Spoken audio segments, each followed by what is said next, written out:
c'est quoi une épreuve? Ben, une épreuve, ce n'est pas le fait que tu te sois toi-même embarqué dans une chose que Dieu t'avait dit non. Ça ne s'appelle pas une épreuve parce que ça t'énerve. J'ai entendu un jour une fille dire « Mon petit frère, c'est vraiment mon épreuve. Dieu, pourquoi tu me donnes une épreuve aussi difficile d'avoir un petit frère qui n'écoute jamais ?»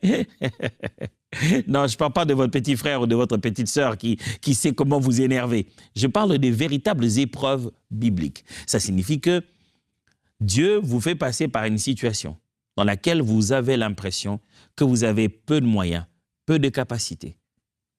Vous n'en avez même pas.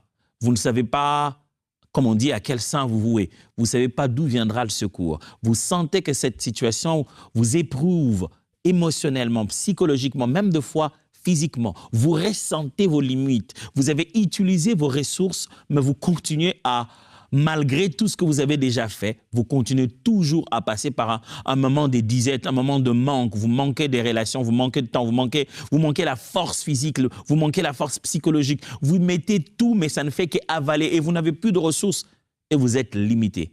Vous ressentez ces limites. Dieu vous éprouve. Dieu éprouve vos capacités. Dieu vous met dans un exercice qui va au-delà du nombre normal.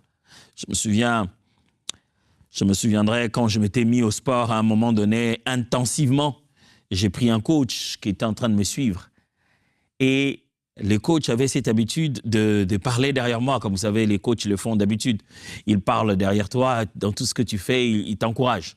Allez, 1, 2, 3, 4.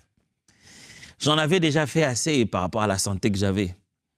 Alors il m'a dit, 3, vous savez, les coachs, ils ont l'habitude de donner eux-mêmes l'exemple en faisant 3 fois, et puis toi, tu vas faire jusqu'à 10 et jusqu'à 12. Des fois, c'est énervant. On dit, mais pourquoi il a fait que 3?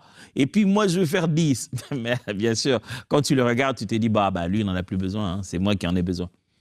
Alors, il montre l'exemple. Il fait 1 fois, 2 fois, 3 fois. Il dit, tu gardes très bien les mains comme ça. J'ai compris l'exercice. Alors, il s'est mis à compter. 1, 2, 3, 4. Il sent que je suis en train de m'épuiser là.